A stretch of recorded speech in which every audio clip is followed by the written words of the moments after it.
Amigos, as reflexões e a compreensão a respeito desses dias têm urgido intensamente, então precisamos, assim, me vejo na obrigação de continuar compartilhando com vocês algumas impressões e alguns posicionamentos relativos a esses dias.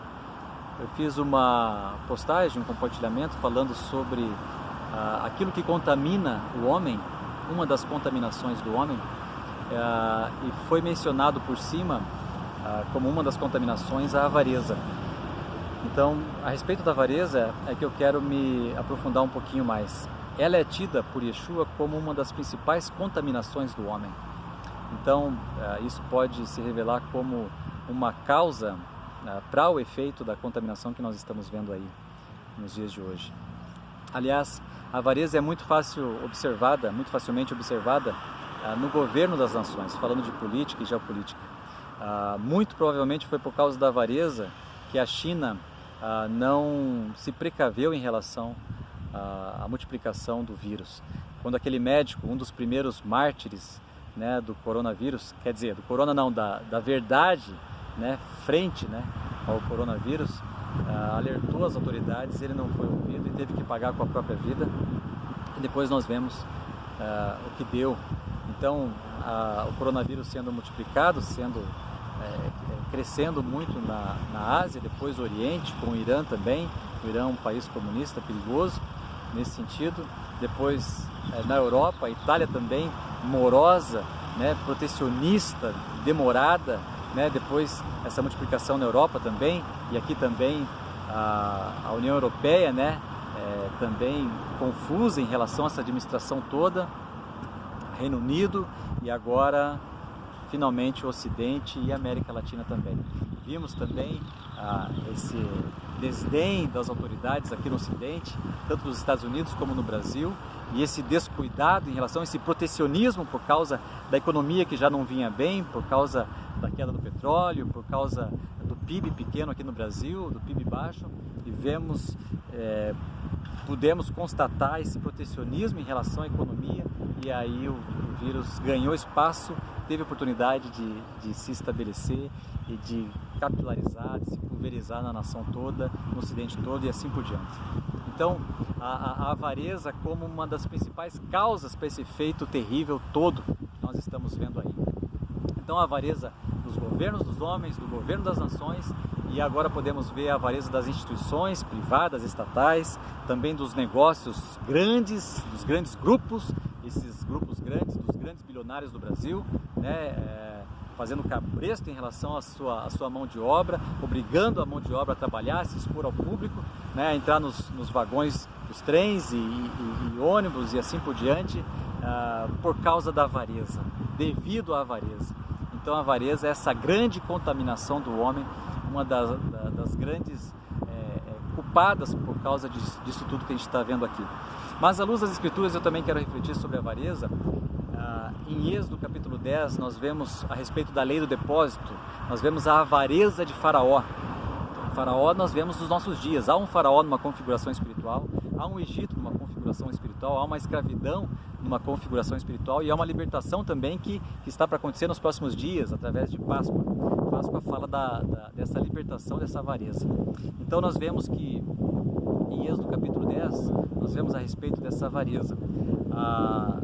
Faraó diz para Moisés assim: vão vocês os homens vão e adorem Adonai, sirvam Adonai. Servir e adorar ali são sinônimos, vem no termo hebraico abad, que quer dizer fazer trabalhos, viver para Adonai, cultuar Adonai, fazer culto para Adonai. Vão vocês os homens, porquanto os seus filhos, suas crianças e o seu tesouro, que é o seu rebanho, o seu gado, permanecerá aqui no Egito. Nós vemos na narrativa que Israel chegou no Egito com o seu rebanho, o seu gado. Eles eram os pastores de rebanhos, eles eram pecuaristas na sua profissão principal, no seu ofício principal. E na sua essência também. Depois o Egito distorceu isso e fez deles construtores de cidades e fortalezas para Faraó. Então, Faraó usa dessa manipulação em relação a Moisés, mas Moisés se posiciona firmemente, diz que nenhuma unha ficaria no Egito, tudo sairia do Egito, e iria para o deserto para Abad, para adorar Adonai. Depois nós vemos em Êxodo capítulo 18, já quando Moisés está organizando a nação de Israel, né, mais de 3 milhões, quase 3 milhões de pessoas no deserto. Então vem Jetro e fala assim: olha, para que você seja preservado com vida, é necessário que você levante entre vocês homens capazes para que te ajudem na liderança da nação. Então coloque esses homens como chefes de 10, chefes de 100, chefes de 1000, mas Jetro revela ali para Moisés os atributos desses homens. Esses homens tinham que ter alguns atributos, são os seguintes: esses homens têm que ser capazes, eles têm que ser tementes a Adonai e eles têm que ser aborrecedores da avareza. Portanto, eles têm que ser aborrecedores da avareza. Portanto, a avareza, ser aborrecedor da avareza, é um atributo principal para ser líder de qualquer coisa, né? Moisés ali como estadista da nação de Israel, né? Mas os líderes que seriam ajudantes de Moisés também teriam que ser aborrecedores da avareza. Moisés já tinha revelado ser aborrecedor da avareza quando abriu mão de ser príncipe no Egito. Então, para ser líder de qualquer coisa que seja, tem que ser aborrecedor de avareza. Para ser líder de igreja, tem que ser aborrecedor da avareza. Para ser líder de família, tem que ser aborrecedor da avareza. Para ser líder de empresa, de nação, de governo, para as nações, tem que ser aborrecedor da avareza. E depois, desenvolvendo aqui a narrativa das Escrituras, nós vemos que Yeshua, em Lucas capítulo 16, ele confronta a avareza dos fariseus naquele momento. Ele fala assim: se vocês não são fiéis com a riqueza de origem injusta, iníqua, que fala a respeito da riqueza das nações, a riqueza do governo dos homens, a riqueza secular, quem vos confiará a verdadeira riqueza? Isto é, todo tesouro que corre por aí, todo dinheiro corrente nas nações, nas empresas, instituições, nas famílias, nos bolsos dos homens, tudo isso pertence a Adonai. Todo ouro, toda prata pertence a Adonai. Salmo 24 fala que toda a terra pertence a Adonai. Ou seja, o meu tesouro e o seu tesouro não pertencem a nós.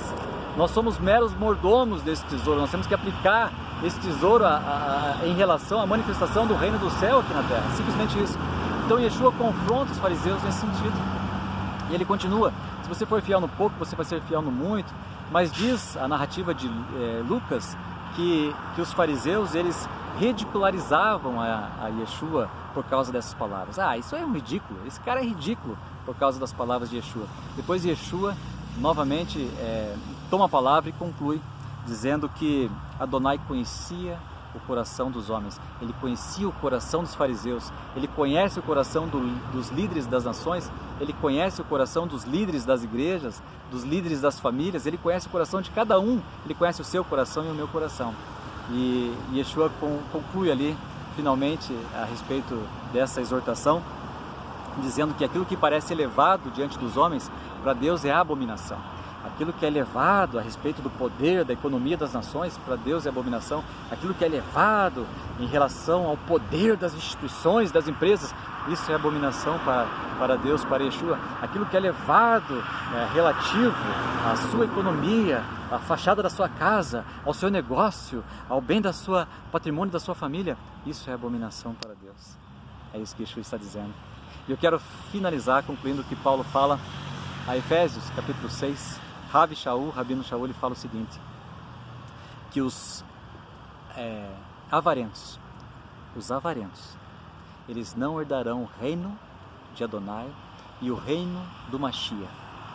Você pode ser salvo pelo Mashiach, por Yeshua. Você pode encontrar a revelação da salvação.